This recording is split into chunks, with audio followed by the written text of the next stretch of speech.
ఇటు అమరావతి ఆంధ్రప్రదేశ్ రాజధాని అని పార్లమెంట్లో ఒక చట్ట సవరణ చేసే బిల్లును పార్లమెంట్ ఆమోదించి రాష్ట్రపతికి పంపించిన తర్వాత సెలబ్రేషన్ చేసుకోండి, దీపాలు పెట్టండి, చప్పట్లు కొట్టండి అని చెప్పి పాలకపక్షం పిలిపిస్తూ ఉంటే అదే రోజే జగన్మోహన్ రెడ్డి గారు ప్రయోగించిన మాఫిగన్ అంటే మచిలీపట్నం, విజయవాడ, గుంటూరు ఈ మొత్తం ఈ నేషనల్ హైవే చుట్టూ ఉన్న కారిడార్ను రాజధానిగా ప్రకటించండి అని చెప్పి ఆయన ముందుకు తీసుకొచ్చినటువంటి ప్రతిపాదన చుట్టూ కూడా పెద్ద ఎత్తున చర్చ జరుగుతూ ఉంది.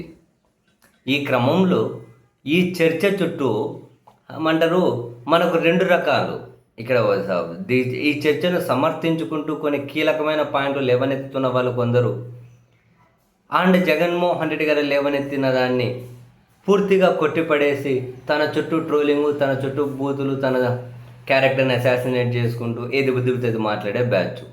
అయితే ఇక్కడ జగన్మోహన్ రెడ్డి గారి ప్రతిపాదన ఏదైనా సరే, ఇప్పుడు ఇదా, లేకపోతే మెడికల్ కాలేజీలా, లేకుంటే సంక్షేమ పథకాల, ఇంకొకటి ఏదైనా కానివ్వండి, జగన్మోహన్ రెడ్డి గారిని తీవ్రంగా వ్యతిరేకించే, ద్వేషించే ఈ బ్యాచ్లు 4 రకాలు ఉంటారు.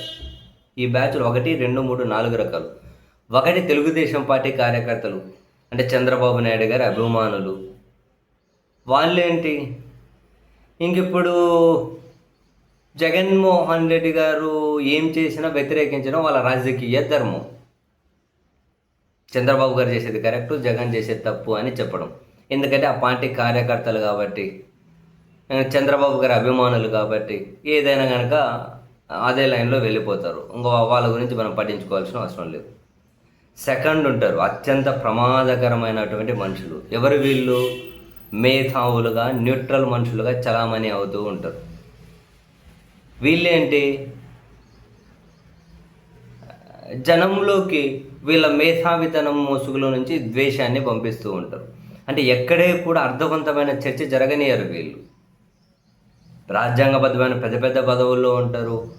చివరికి వీళ్ళ ఈ బ్యాచ్లు ఎట్లాంటివంటే, ప్రభుత్వ పాఠశాలల్లో ఇంగ్లీష్ మీడియం పెడదామన్నా కూడా ద్వేషిస్తారు. ఎందుకంటే మన పిల్లలు అంతర్జాతీయ స్కూళ్ళలో చదువుతారు, ఇంగ్లీష్ స్కూళ్ళలో చదువుతారు. మన ఇంట్లో పనిచేసే పిల్లలకు కూడా అదే చదివితే ఎట్లా, అలాంటి విద్య అందితే ఎట్లా అని చెప్పి కుళ్ళు, కానీ అది బయటకు కనిపించలేరు. వీళ్ళు ఏం చేస్తారు, కీలకమైన విషయాల్లో జగన్ ఏం మాట్లాడినా కూడా అది మహాఘోరం, పాపం, తప్పు అని జనంలోకి పంపించే ప్రయత్నం చేస్తారు. అర్థవంతమైన చర్చ చేయరు. అర్థవంతమైన చర్చ అంటే ఏం చేయాలి, ఇప్పుడు అమరావతికి దానికి పెట్టాల్సిన ఖర్చుకి జగన్ లేవనైతేనా ఈ మావిగన్ అనేదానికి రెండూ కంపేర్ చేసి మౌలిక వసతులైనా, లేకపోతే నెట్వర్క్ కనెక్టివిటీ అయినా, లేదంటే వాటర్ అయినా, లేదంటే వాయు మార్గాలైనా, లేదంటే పోర్టు మార్గాలైనా, లేకుంటే ఏమంటారు విద్యుత్ ఇంధన మార్గాలైనా ఎలా ఉంది, రెండింటికి కంపారిజన్ ఏంటి, అమరావతికి పెడదాం అనుకునే దాంట్లో ఎంత పెడితే ఇప్పుడు జగన్ చెప్పిన ప్రతిపాదన సిద్ధమవుతుంది. ఈ చర్చ చేయరు. అమరావతిలో కట్టే 1500 ఎకరాల రైల్వే స్టేషన్ ప్రపంచంలోనే పెద్దదంట అని చెప్పి జనాలను అలా గాల్లో తేలనిస్తారు. ఏదైనా కనెక్టివిటీ కదా, దానికి ఎంత ఖర్చు పెట్టాలి?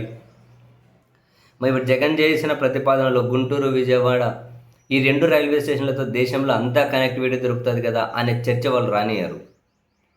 పోర్టుగానే వస్తుంది కదా, 5,500 కోట్లతో మచిలీపట్నం పోర్టు జగన్ హయాంలోనే స్టార్ట్ అయింది కదా, మరి ఈ పరిధిలో పోర్టు కూడా వస్తుంది, బ్రహ్మాండమైన డెవలప్మెంట్ పాసిబిలిటీ ఉంటుంది కదా అనే చర్చ రానియారు. ఇప్పుడు జగన్ చెప్పిన ప్రతిపాదనతో అటు పోలవరం కుడి కాలువ నుంచి గోదావరి నీళ్ళు, ఇటు కృష్ణా నీళ్ళు రెండూ ఉంటాయి కదా, ఆ చర్చ రానియారు. ఎన్టీపీసీ థర్మల్ విద్యుత్ ఇంధనం కావాల్సినంత వస్తుంది కదా, ఈ చర్చ రానివ్వరు.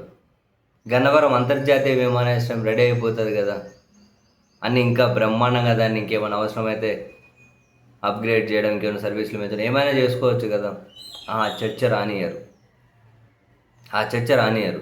ఇప్పుడు అమరావతికి పెట్టే దాంట్లో 10% ఖర్చు పెడితే ఇప్పుడు జగన్మోహన్ రెడ్డి గారి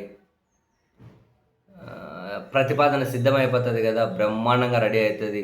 రాజధానిలో ఇమ్మీడియట్గా 30 లక్షల మంది పైగా జనం ఉంటారు, అన్ని వసతులు ఉంటాయి. ఈ చర్చ రానియరు. ఇదే మేధావితనం. అత్యంత ప్రమాదకరమైన వాళ్ళు వీళ్ళు. ఇది రెండో బ్యాచ్. ఇంకో మూడో బ్యాచ్ ఉంటారు, అంటే జగన్ అంటే విపరీతమైన ద్వేషం. జగన్ను తిడతారు, జగన్ గారి భార్య గారిని తిడతారు, వాళ్ళ పిల్లల్ని తిడతారు, ఏంటి పిచ్చి పిచ్చి పోస్టులు పెడతారు, పిచ్చి పిచ్చి కమెంట్లు పెడతారు. ఏమంటారు ఇంకేంటివేంటివో అది రాష్ట్రంలో మొత్తం ఎక్కడెక్కడో వెతికేసి 2 పేర్లు బూతులు ఏదైనా ఉంటే అబ్బో ఒక పచ్చి బూతులో తీసుకోండి. దాంట్లో ఫస్ట్ పేర్లు రాష్ట్రంలో ఏం పేరు స్టార్ట్ అవుతుందో ఫస్ట్ అక్షరంతో చూస్తారు. ఇంకో 2 అక్షరంతో ఏం స్టార్ట్ అవుతుందో చూస్తారు. మరి ఇందులో సగం తీసుకుంటే ఏ బూత్ వస్తుందో చూస్తారు. ఇట్లాంటి ఇది పరమ చండాలమైన బ్యాచ్. సో ఈ బ్యాచ్ ఈ బూతులు తిట్టే వాళ్ళతో సంబంధం లేదు.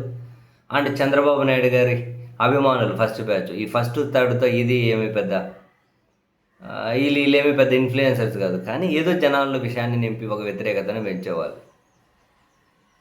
పెంచేవాళ్ళు. ఇంకా రెండోది అత్యంత ప్రమాదకరమైన బ్యాచ్. ఈ 3 దాటి ఇంకా 4వ బ్యాచ్ ఉంటారు. 4వ బ్యాచ్ పాపం వీళ్ళు ఒక అమాయకమైన బ్యాచ్.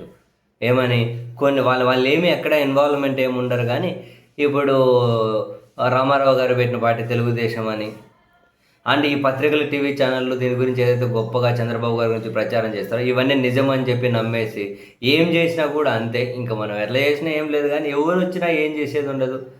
ఏమి ఫస్ట్ నుంచి రామారావు పార్టీ పెట్టిన నుంచి తెలుగుదేశానికి ఎత్తున్నాం, లేకుంటే మా నాయన తెలుగుదేశానికి వేసాడు, నేను తెలుగుదేశానికి వేస్తా, మేము ఇదే అంటే ఈ బ్యాచ్ అమాయకులు. వాళ్ళు చర్చలోనూ పార్టిసిపేట్ అవ్వరు. ఎవరు వచ్చినా ఏం చేసేది లేదులే, ఏముంది కానీ అని చెప్పి అదే మూసలో కొట్టుకొని పోయేవాళ్ళు.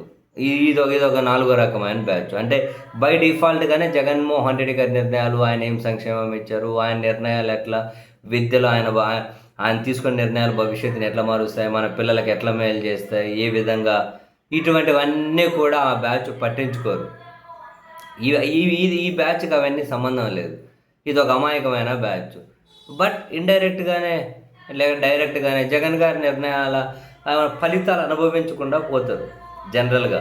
ఇప్పుడు విద్య తీసుకోండి, వైద్యం తీసుకోండి, పాఠశాలలు తీసుకోండి, ఆసుపత్రులు తీసుకోండి, మెడికల్ కాలేజీలు తీసుకోండి, ప్రభుత్వ స్కూళ్ళలో ఇంగ్లీష్ మీడియం విద్య తీసుకోండి. ఇవన్నీ కనుక వాళ్ళది ఇవన్నీ సంబంధం లే. మేము వ్యతిరేకించాలి కాబట్టి వ్యతిరేకించాలి, మేము చంద్రబాబుకి టీడీపీకి మద్దతు ఇవ్వాలి, ఇవ్వాలి. ఏ నిర్ణయాలతో పని లేదు. ఇది ఒక అమాయకమైన బ్యాచ్.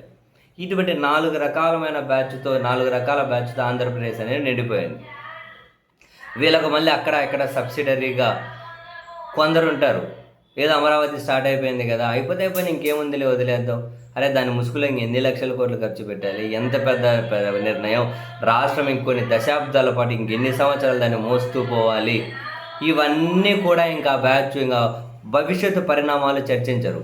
ఇటువంటి ఏమంటారు తోకలు యాడ్ అవుతూ ఉంటారు.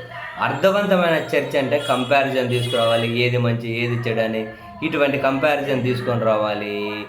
సాధ్యాసాధ్యాల గురించి చర్చ చేయాలి, పాజిటివ్ నెగిటివ్ చర్చ జరగాలి. ఇది కదా కావాలి. ఈ బ్యాచ్లు చాలా తక్కువ. జగన్ గారిని ద్వేషించాలంతే. అదిగో ఈ 4 రకాలుగా వ్యతిరేకించి ద్వేషిస్తూ ఉంటారు.